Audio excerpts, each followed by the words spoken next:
All right, our last concept in this unit of gases is gas stoichiometry. Now, we've done stoichiometry in the past, and the most common type of stoichiometry is where we are given a gram quantity of substance A, and we are asked to figure out the gram quantity of substance B. Now, the problem with that is most gases, we really can't measure the mass of gases, or if we can, it's very tough to do. So it's more likely, instead of taking a measurement of a mass of a gas, it's more likely that we're going to find the most common measurement of a gas, and the most easiest measurement to do in a laboratory is volume. So now we might have a situation where we have grams of A, and now we are asked to figure out the volume of B, which happens to be a gas.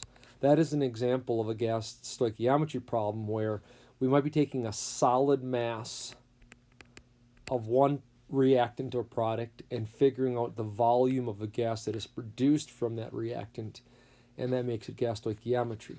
And there's a couple different ways of doing it. One of the key concepts you have to first ask yourself, is it at STP or is it not at STP? Okay, because if it's at STP, we can use the molar volume that we talked about last week. If it's not, then we have to use the ideal gas law. Okay, now first again, let's review. Here we have hydrogen gas reacts with nitrogen gas to produce ammonia. We have seen this reaction many times before. So hydrogen gas plus nitrogen gas, both of them are diatomic. Ammonia is NH3. So there is the chemical reaction of the formation of ammonia. Now, what do those coefficients mean? Well, from stoichiometry, that ratio of 3 to 1 producing 2, this is a mole or a molecule ratio. But now with the properties of gases that we've talked about, we can also now treat this as also being a 3 to 1 to 2 volume ratio of gases. This can be a volume ratio because, again, Avogadro's law states there's a direct relationship between the number of moles and the volume of the gas. Okay? All right, so let's look at an example here using volume calculations, where we're going to go from a volume of one gas to a volume of another gas. What volume of oxygen gas is needed for the complete combustion of 4 liters of propane gas? Assume that the pressure and temperature of the reactants are the same. All right, so again, because we are asked the volume of one thing, we are given the volume of something else. Again, whenever we have quantity of something A, we're trying to figure out quantity of something else B. Quantity could be moles, could be volume, could be mass, whatever. When we're asked to get quantity from another quantity, this makes it stoichiometry. So therefore, the first thing we need is the balanced equation. So propane is C3H8. Combustion means we need oxygen, and we produce carbon dioxide and water. Okay, 3 carbons, so I need 3 carbon dioxides. 8 hydrogens, we need 4 water. That gives me 6 and 4 more, that gives me 10 oxygens, so I need 5. Okay, so if I have 4 liters of propane, as long as the pressure and temperature, the last statement, as long as the pressure and temperature are constant, we can treat the mole ratio, the coefficients, exactly like the volume ratio. So I can literally take liters of propane and have it go to liters of oxygen. I can do a liter to liter problem exactly like a mole to mole problem, in which all I need is the coefficients of the balance equation. There are 5 liters of oxygen to every liter of propane. So if you're asked to go volume of one substance to volume of another gas, all we need is the coefficients and treat it like a mole ratio, but instead it's going to be a volume ratio. And that'll give us 20 liters of oxygen. All right, I'm going to pause the lecture. Go ahead and try to do problem 2, okay, where we are now reacting methane gas. And see if you can go ahead. When you start the lecture, I'll have both the balance equation pop up and also the answer to the overall problem. All right, in this problem, what was a little bit different, first of all, the balance equation was fairly simple. It too was a combustion reaction. But here we were given quantities of both reactants. So this is an example, again, of a limiting reactant problem. So what you're supposed to do is take the volume of methane, the ratio is 1 to 1, and we were able to figure out that 4 liters of methane would produce 4 liters of carbon dioxide. But we also reacted that with a half of a liter of oxygen. And a half of a liter of oxygen reacts in a 1 to 2 ratio, producing 0.25 liters of carbon dioxide. So there's no way we could produce the 4 liters of carbon dioxide because we are going to be fully used up all the oxygen gas, and therefore we can't consume all the methane. So the final answer is the smallest, just like last unit, is the smallest number of the values given, which is in this case 0.25 liters of carbon dioxide. All right, so to do a volume to volume problem, we simply just need the mole ratio of the gases involved in the chemical reaction. Now we're going to do volume to mass calculations, where typically we might have the mass of a solid, and we're asked to figure out the volume of a gas. So again, we're doing the ammonia synthesis, so what we did up above. So the balance equation is right here. 3 hydrogens plus a nitrogen equals 2 ammonias. It says if 5 liters of nitrogen reacts completely by this reaction at 3 atmospheres and 298 K, how many grams of ammonia are produced? Well, if you notice it, we are at 3 atmospheres and we are at 298 K. First of all, we have to identify that this is not at STP. Since we are not at STP, we cannot use the conversion factor of 22.4 liters is 1 mole. This is called molar volume. We cannot use it because we're not at STP. Instead, we can use the ideal gas law. And the purpose of the ideal gas law is it allows me to get the number of moles of the gas. And once I know the moles of one thing in the reaction, I can convert it to any other mole quantity in the balanced chemical equation.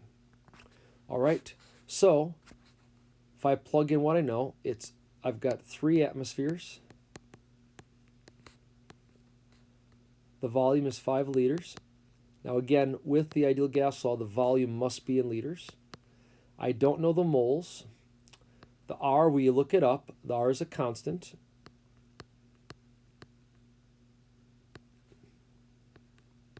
Since we're in atmospheres, we're going to use 0.0821 for the R constant. And the temperature has to be in Kelvin. So if we go ahead and solve for N,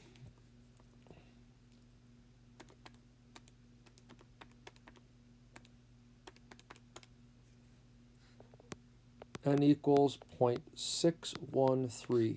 Now we are plugging in the volume of nitrogen, so this would give me the moles of nitrogen. Now, once I know the moles of nitrogen, I'm able to do normal stoichiometry like you did on the last test. So the only difference now is that bridge of being able to utilize the ideal gas law to convert the volume of gas. Okay? Typically, we would go grams of A to moles of A to moles of B to grams of B. Well, instead of doing molar mass to do this first conversion factor, we're going to use the ideal gas law to convert the liters of gas into its mole quantity, or we can use ideal gas law for that. All right, once I got it into moles, now it's normal stoichiometry. I can now do the mole ratio to go from nitrogen to ammonia. So moles of nitrogen will go on the bottom, moles of ammonia will go on top, and that ratio is 2/1. And then the molar mass of NH3 will allow me to convert the moles into grams. So 0.613 times 2 times the molar mass of methane. And we get 20.9 grams of ammonia would be the answer. Okay. All right, in problem 2, in problem 2, first of all, cross off this dm cubed. and make it be liters, 9 liters. So how many grams of calcium carbonate need to decompose to produce 9 liters of carbon dioxide at STP? Okay, first of all, to help you with the balance equation, calcium carbonate, when it decomposes, it produces carbon dioxide. Guess on what the second product is? Hopefully you're thinking to yourself calcium oxide, you'd be correct. The nice thing about this reaction is all 1-to-1. So this is at STP. So why don't you go ahead and I'm going to pause the lecture, see if you can figure this problem out without me, and then when you restart the lecture, see if you can figure out. But here again, we're going to go from volume to mass, but see if you can figure out how you could do this problem at STP. Okay? When you restart the lecture, you'll see the answer. All right, because we are at STP, the only number we've been given is the 9 liters of carbon dioxide. So because we've been given the 9 liters of carbon dioxide at STP, I can use molar volume, which always allows me to convert the volume of any gas into its moles by using 22.4 liters per mole. So I can treat that just like I can treat any conversion factor, in this case going from liters to moles, just like from grams to moles. Now, once I have the liters converted into moles, I can now do like I just did in the previous problem, which is go from moles to moles of the next substance, mole ratio, and then moles to mass using the molar mass. And we get the answer of 40.2.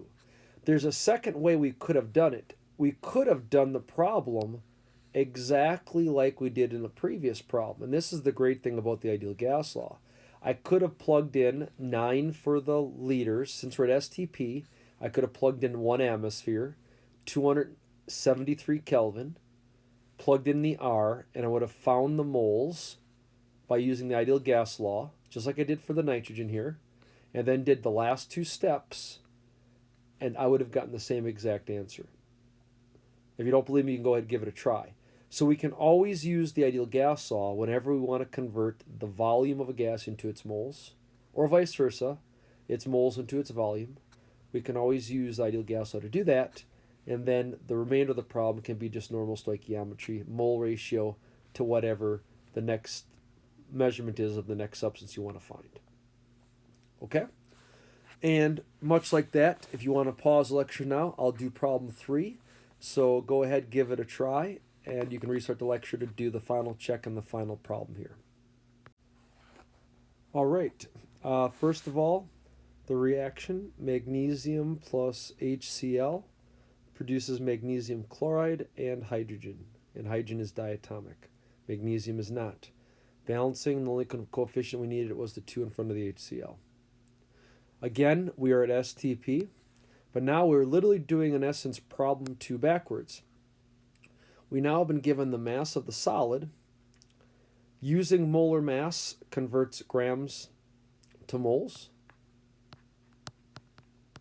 That's the purpose of the first step. Then the next step is the mole ratio, which allows me to convert the moles of magnesium to the moles of hydrogen. And because we are at STP, we can then utilize molar volume to convert that to the volume of the gas in liters for B. Now, we could do this problem where I could stop right here at the mole quantity of hydrogen, and then I could have plugged this mole quantity of hydrogen into the ideal gas law. Now I would plug the moles of hydrogen in for N. I would plug in the R, and again we would use 0.0821. I'd plug in standard temperature, which is 273 Kelvin, and I would plug in standard pressure, which is 1 atmosphere, and I would solve for V. If I did that and plugged in the moles of hydrogen into the ideal gas law, I would get 0.184, just like utilizing 22.4. Now again, we cannot use 22.4 if we are not at STP. If we are not at STP, we have to always use the ideal gas law. So some students just always use the ideal gas law just because then they always remember to use it, but it's not required. If you're at STP, the 22.4 liters to mole is a conversion factor you can always utilize. All right, so that's an example of how to do these problems using stoichiometry, in which we're utilizing either the ideal gas law or 22.4 to convert the volume of a gas to the moles, or vice versa, the moles to the volume, just like we can use molar mass to convert grams to moles. But again, it's still stoichiometry, where we're taking a quantity of one thing in a balanced equation and figuring out the quantity of something else. Okay? All right, the homework is my page, which is the very last page of the packet. I want you to go ahead and do all these problems, which I think looks like there's 6 problems here. Do those. I'll post the answers to these problems in Canvas for you to check. And then next week, early in the week, on Monday and Tuesday, one of those days when you're available, I would like you to take the quiz. For those students that come to school, you will take the quiz in class. And for those that are virtual, you will take the quiz. The quiz will be available next week, Monday and Tuesday, to take, and you'll submit it. And then the test will open up at the end of next week to wrap up our last unit on gases. Again, as always, thanks for listening. If you have any questions, please don't be afraid to hesitate in contacting me.